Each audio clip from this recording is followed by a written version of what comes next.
Praise the lord everyone. దేవాది దేవునికి స్తుతులు స్తోత్రములు మహిమ ఘనత చెల్లునుగాక.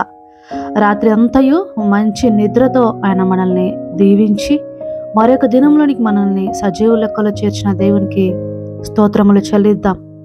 వేకువనే ఆయన పాద సన్నిధిలో కూర్చుని మొరపెట్టు వారికి మరెవ్వరి పాదాల దగ్గర కూర్చునే అవసరం రాకుండా దేవుడు మెండుగా దీవెనలు కొమ్మరించి వాడై ఉంటున్నారు. రోజంతటిని ఒక చక్కని మార్గంలో, తిన్నని మార్గంలో, ఆలోచన యుక్తమైనటువంటి మార్గంలో నడవడానికి ఉదయాన్నే మన యొక్క హృదయములను అలాగే మన యొక్క బుర్రలను కూడా జ్ఞానంతో నింపమని దేవాది దేవుని సన్నిధిలో మోకరిల్లి ఆయనకు మొరపెట్టుకుందాం. స్తోత్రము స్తోత్రము స్తోత్రము. మహోన్నతుడ, మహాగణుడ, సర్వశక్తిమంతుడ, సర్వాధికారి, సర్వము మీద, సమస్తం మీద, మా జీవితములన్నింటి మీద అధికారి, మీకు వందనాలు, స్తుతులు, స్తోత్రాలు ప్రభువా. నీ సార్వభౌమాధికారానికి మా యొక్క జీవితములన్నింటినీ, మా యొక్క గృహములను, మా యొక్క బిడ్డలను ప్రభువా, మీరు మాకిచ్చిన సమస్తాన్ని కూడా మీ పాదాల దగ్గర ఉంచుతున్నాము. సహాయం చేయండి, నడిపించండి. మా చుట్టూ మీరు వేసినటువంటి కంచెను బట్టి మీకు వందనాలు చెల్లిస్తున్నాం తండ్రి. అయ్యా, మీ బిడ్డల చుట్టూ మీరు వేసినటువంటి ప్రాణముల చుట్టూ, వారి యొక్క చేతి కష్టార్జితముల చుట్టూ, వారి గృహముల చుట్టూ, వాహనముల చుట్టూ మీరు వేసిన కంచెను బట్టి మీకు వందనాలు చెల్లిస్తున్నాను తండ్రి. అయితే ప్రభువా యేసయ్య, మా జ్ఞానం కాదు, మా యొక్క బలము కాదు, మా తెలివి కాదు, కానీ నీ యొక్క కాపుదలను చూడగల నేత్రములు మీ బిడ్డలకు దయచేయండి. మీ యొక్క ప్రజెన్స్ను, మీ వారి చుట్టూ మీరు ఉంచినటువంటి దేవదూతల కాపుదలను చూడగల నేత్రములు వారికి దయచేయండి. అయ్యా, ఈ దినమంతయు నీ యొక్క కృపలో, నీ యొక్క దీవెనలో ప్రతి ఒక్కరిని నడిపించండి.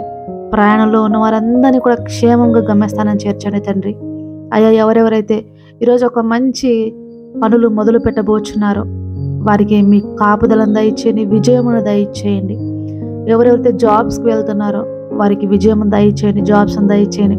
ఏ బిడ్డలైతే ఎగ్జామ్స్కి వెళ్తున్నారో, ఏ బిడ్డలైతే ఎగ్జామ్స్కి ప్రిపేర్ అవుతున్నారో వారందరినీ కూడా నీ జ్ఞానంతో నింపి లీడ్ చేయండి తండ్రి. ఎవరెవరైతే కోర్టు సమస్యలో ఉన్న వారికి కోర్టుకు హాజరవుతున్నారో వారికి మీ పక్షముగా న్యాయమును జరిగించండి, వారి పక్షముగా వ్యాజ్యమాడి వారిని గెలిపించండి తండ్రి. అనారోగ్యంతో ఉన్నవారికి మరి యొక్క కొత్త రోజుతో, ఇదిగో నేను మిమ్మల్ని మరవలేదు, నా జ్ఞాపకంలో మీరున్నారు, ధైర్యంగా ఉండండి అని మరి యొక్క దినముని ఇస్తూ వారిని దీవిస్తున్నందుకు మీకు వందనాలు చెల్లిస్తున్నాను. మరణంలోంచి జీవంలోనికి వారిని దాటించండి తండ్రి. వృద్ధులు ప్రభువా, ఈ చలికాలంలో తండ్రి ఎంతగానో బాధలు పడుచు ఉండారు, నొప్పులతో, శ్వాస సంబంధమైన ఇబ్బందులతో ప్రభువా, వారు ఎంతగానో ఇబ్బంది పడుతుంటారు. సహాయం చేయండి. మీ వెచ్చని కౌగిలిలో వారిని సేద తీర్చండి తండ్రి. ముదిమి వచ్చే వరకు ఎత్తుకొని కాపాడే నా తండ్రి నాకున్నాడన్న ధైర్యము వానికి దయచేయండి ప్రభువా. చిన్న బిడ్డలందరినీ దీవించండి, ఆశీర్వదించండి. స్కూల్కు, కాలేజెస్కు వెళ్తుండగా వస్తుండగా రాకపోకలో తోడుగా నడిపించండి. మీ యొక్క జ్ఞానముతో, బుద్ధులతో వారిని నింపండి. మీ యందు భయభక్తులతో తల్లిదండ్రులకు లోబడి బిడ్డలుగా వారిని ఆశీర్వదించండి. కడుబీదలను, వృద్ధులను, విధరాలను, గర్భవతులను, బాలింతలను, చంటి బిడ్డలందరినీ కూడా మీ పాదసన్నిధిలో సమర్పిస్తున్నాను. గర్భఫలం లేని బిడ్డలను సహాయం చేయండి ప్రభా, జ్ఞాపకం చేసుకోండి ప్రభా. మరొక నూతన దినంతో, మరొక నూతన ఉత్సాహంతో, నూతన నిరీక్షణతో వారిని నింపి మీ కార్యమును వారి పట్ల జరిగించండి తండ్రి.